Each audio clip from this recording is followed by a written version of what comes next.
Once, there was a guy named Adam Clay who used to be a beekeeper.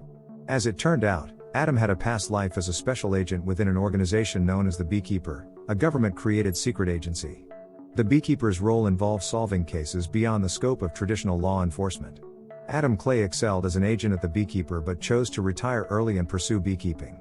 One day, Adam left his farm warehouse and encountered Mrs. Parker, a woman he had rented his beekeeping warehouse to. Little did he know, Mrs. Parker also held the position of chairwoman for a charity dedicated to helping underprivileged children. When Adam met Mrs. Parker, he expressed gratitude for renting the warehouse. Adam held a deep fondness for Mrs. Parker, considering her almost like a mother figure. Shortly after their meeting, Mrs. Parker, working from home, faced an issue when her laptop got infected with a virus. A warning prompted her to call a specified number, causing her to panic. Mrs. Parker eventually dialed the number, connecting her to an antivirus company moments later. During their conversation, Mrs. Parker inquired about why her laptop had contracted a virus despite having an antivirus subscription. Upon learning this, Garnet, the manager of the antivirus company, expressed apologies and explained that their system was facing issues. To make amends for the potential permanent loss of Mrs. Parker's files, Garnet offered monetary compensation as a gesture of apology. Garnet indicated his intention to transfer some money to Mrs. Parker and requested her account number. Mrs. Parker, being unsuspecting, shared her account details, and Garnet promptly transferred $50,000 into her account. However, in a subsequent call, Garnet admitted that there was an error, and he had only intended to transfer $500. He urgently asked Mrs. Parker to send back the excess amount. Feeling sympathetic, Mrs. Parker accessed her savings through her laptop to transfer the remaining money. Yet, when she entered her account password, the entire sum of $2 million disappeared instantly. Distraught by the abrupt loss, Mrs. Parker realized that the money didn't belong to her but was earmarked for the charity. Meanwhile, Garnet and his associates celebrated their success in the office, having successfully obtained the $2 million from Mrs. Parker's account. It turned out that Garnet was operating as an online scammer, posing as an antivirus company. The focus then shifted to Adam Clay, who was busy processing his bees to create pure honey. After successfully making the honey, Adam headed to Mrs. Parker's house with the intention of giving her a jar of his homemade product. Upon arriving at Mrs. Parker's house, Adam noticed its quiet and dark state. Despite the eerie atmosphere, he decided to enter. To his shock, Adam discovered Mrs. Parker sitting on the sofa, having tragically taken her own life. In the midst of Adam's confusion, a woman, revealed to be Mrs. Parker's daughter Verona, appeared and pointed a gun at him. Verona, working as an FBI agent, assumed Adam was responsible for her mother's death and promptly arrested him. Shortly thereafter, the police and the FBI arrived at Mrs. Parker's house to investigate the crime scene. Adam became an automatic suspect since he was the only person present in the house at the time. Shortly after, Verona examined her mother's laptop and discovered that Mrs. Parker had fallen victim to a scam, losing millions of dollars. Verona ultimately concluded that her mother's suicide resulted from the devastating financial loss caused by the scammers. The following day, Adam was cleared of any wrongdoing in Mrs. Parker's death, leading to his release. He decided to return to his beekeeping warehouse. Upon Adam's return, Verona approached him, offering an apology for wrongly accusing him of her mother's death. She explained the circumstances that led to Mrs. Parker's suicide, revealing that the deception came from a company posing as an antivirus provider. Verona expressed her sadness, mentioning that the FBI had long been aware of the fraudulent company but couldn't take action due to a lack of permission from the FBI director. Hearing Verona's account, Adam could only express his condolences. Subsequently, Adam reached out to a former colleague from the Beekeeper, seeking assistance in tracking down the fraudulent antivirus company in the city. Without informing Verona or others, Adam planned to confront and eliminate the individuals responsible for Mrs. Parker's tragic demise. Adam decided to take action because he regarded Mrs. Parker as a surrogate mother. It didn't take much time for Adam's colleague to locate the address of the deceitful antivirus company, and she promptly informed Adam. On that day, armed with 2 containers of gasoline, Adam headed straight to the company. Initially, Adam faced 2 guards, whom he easily incapacitated. Upon entering the antivirus company, he confronted an employee, delivering a warning against deceiving others. While pouring gasoline, Adam urged everyone to leave unless they wanted to face dire consequences. Simultaneously, Adam noticed Garnet, the manager, and some bodyguards approaching. Despite Garnet's plea to stop, Adam swiftly subdued his bodyguards. Once helpless, Adam instructed Garnet to leave the company for his own survival. In addition to pouring gasoline, Adam strategically placed bombs in the building. Upon exiting, the building exploded as a result of Adam's actions. Meanwhile, There was a man named Derek who owned the antivirus company. Derek received word from Garnet that a supposed beekeeper had set fire to his company. Learning this troubling information, Derek felt a mix of anger and frustration. In response, he instructed Garnet to hire a hitman to eliminate the beekeeper, who turned out to be Adam. The following day, as Adam tended to his beekeepers in a field, Garnet, accompanied by the hired hitman, arrived. They callously destroyed Adam's beehive with gunfire. Garnet then closely followed Adam's car, aiming to swiftly eliminate him. Unbeknownst to Garnet, Adam was aware of being followed and deliberately led them to his beekeeping warehouse. Upon arrival, Adam prepared to face Garnet's hitman in a confrontation. Despite facing hundreds of shots, Adam easily overpowered them. Unarmed, he swiftly incapacitated them until they were helpless. Instead of opting for a quick demise, Adam chose to torment Garnet, aiming to instill a sense of deterrence. Satisfied with the torment, Adam departed from the beekeeping warehouse. On another front, Verona, who was at work, received news that her mother's warehouse had been set ablaze. Upon learning the news, Verona hastily made her way to her mother's location. Upon arrival, she discovered several charred bodies of hitmen and stumbled upon an ID card belonging to Garnet, the antivirus company manager. Connecting the dots, Verona concluded that Garnet and his accomplices were responsible for burning down her mother's warehouse. Further investigation led her to realize that Adam, the beekeeper, was the only person present during the incident, making her believe it was connected to him. Meanwhile, on a road, Garnet, having escaped from Adam's beekeeping warehouse, contacted Derek when he deemed the situation safe. Garnet admitted that Adam proved too formidable for them to confront, revealing that the hired hitman had been defeated, and Garnet himself suffered injuries, including losing some fingers due to Adam's torture. Hearing this, an enraged Derek instructed Garnet to uncover Adam's true identity. Before responding to Derek's order, Garnet discovered that Adam had stealthily followed his car. In a surprising turn of events, Adam restrained Garnet, attaching him to his car before starting the vehicle without actually getting inside. Adam intentionally took this action with the intention of disposing of Garnet by tossing him into the sea. The entire incident resonated clearly in Derek's ears through the still-connected phone. Adam then declared that his next target was Derek at the FBI field office in Boston. At the FBI field office, Verona was diligently searching for data to uncover Adam's true identity. Despite an extensive search, Verona failed to find the desired information about Adam.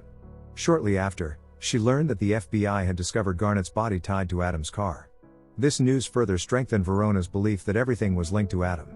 The scene shifted to Derek, who anxiously informed his father about the ordeal with his antivirus company. It was revealed that Derek's father held the high-ranking position of chief director of the FBI, granting Derek a shield from legal consequences. In addition to his influential father, Derek had a powerful protector in his recently elected mother, who happened to be the President of the United States. Clearly, Derek's influential parents rendered him immune to legal repercussions and allowed him to act as he pleased. Shortly thereafter, President Dan contacted Derek's father.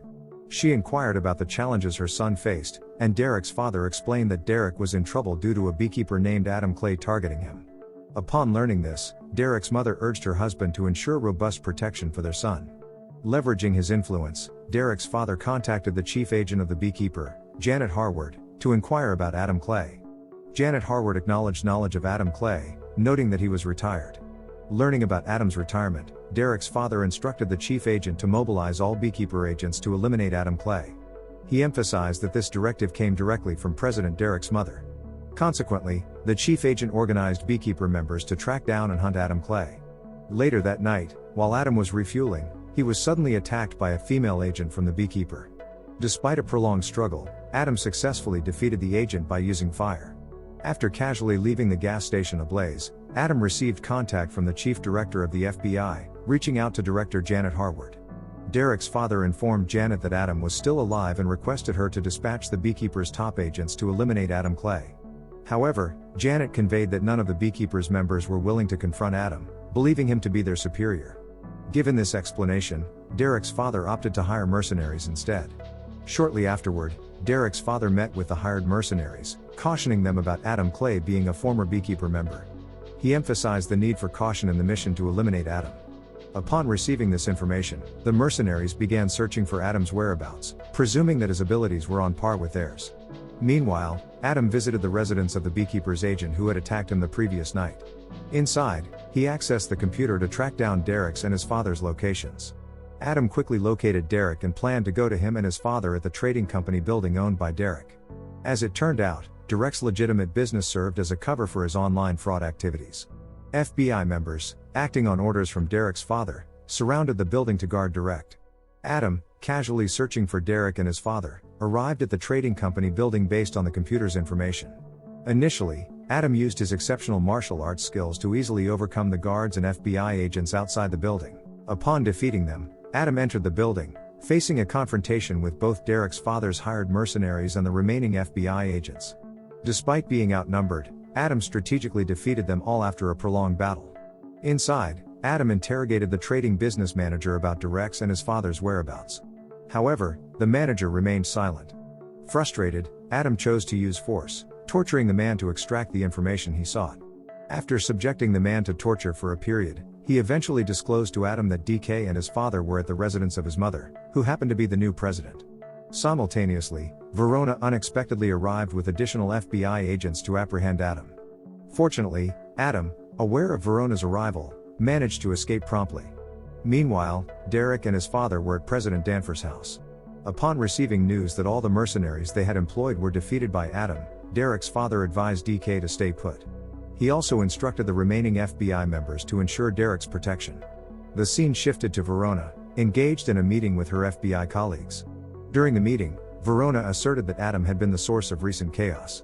However, she empathized with Adam, recognizing that he indirectly avenged her mother's death by eliminating those responsible. Verona also discovered that the online fraud company belonged to Derek, the son of the president and chief director of the FBI. Meanwhile, Derek's father hired additional mercenaries to safeguard DK, despite the heavy FBI presence outside the house. The father remained wary because he was already aware of Adam's skills. Meanwhile, Adam attempted to access the president's house through a culvert. He hung beneath the guard's car, disguising himself as an FBI agent to enter inconspicuously. Afterward, Adam strategically placed several bombs outside the president's house. Swiftly changing from an FBI uniform to a suit, he entered the room. Inside, the president scolded Derek upon discovering that her son had been an online fraudster all along. Derek's mother, feeling immense shame for her son's crimes, feared that her reputation as president would be tarnished if other countries learned of this. However, Derek casually admitted to his long-standing involvement in the fraudulent business, even revealing that funds for his mother's presidential campaign were sourced from fraudulent activities. Simultaneously, Adam, along with Verona and other FBI members, managed to enter the president's house discreetly. Verona, upon spotting Adam, worried that he might attack the president. Consequently, she mobilized the FBI team to apprehend Adam, leading to a prolonged chase between Adam Clay and the FBI team. Ultimately, Adam found himself trapped. Derek's father ordered his team to swiftly eliminate Adam. However, in a surprising turn, Adam triggered the previously installed bombs, causing an explosion. Seizing the opportunity, Adam managed to eliminate everyone outside before returning to the president's house. Inside, Adam faced the guards once again, swiftly neutralizing them with precision shots. In one instance, he confronted a formidable hitman in the employ of Derek's father. Despite a lengthy struggle, Adam emerged victorious. His next goal was to enter the president's room and locate Derek. At the door, Derek's father attempted to bribe Adam with any amount of money he desired. Unswayed by the offer, Adam firmly squeezed Derek's father's hand, causing him pain. Concurrently, the president, Derek's mother, intended to publicly expose her son's deceit. However, Derek, refusing to accept this, resorted to shooting his mother's assistant. Shortly thereafter, Adam entered the room, aiming a gun at Derek. Feeling cornered, Derek took his mother, the president, as a hostage and demanded that Adam step back. Simultaneously, Verona arrived, attempting to intervene and defuse the escalating situation between Adam and Derek. Adam inquired about Verona's allegiance, questioning whether she worked for a corrupt government or for justice. Abruptly, a shot struck Derek, leading to his immediate demise. Seizing the moment, Adam fled through a window directly connected to the beach. Verona, witnessing this, permitted Adam to leave, acknowledging his innocence and understanding that he targeted criminals beyond the reach of the law. Swiftly, Adam made his escape by the sea, having successfully eliminated all the criminals responsible for Mrs. Parker's death. Don't forget to subscribe and turn on the notification bell if you want to watch more videos like this. Thank you for watching and see you again soon. Take care.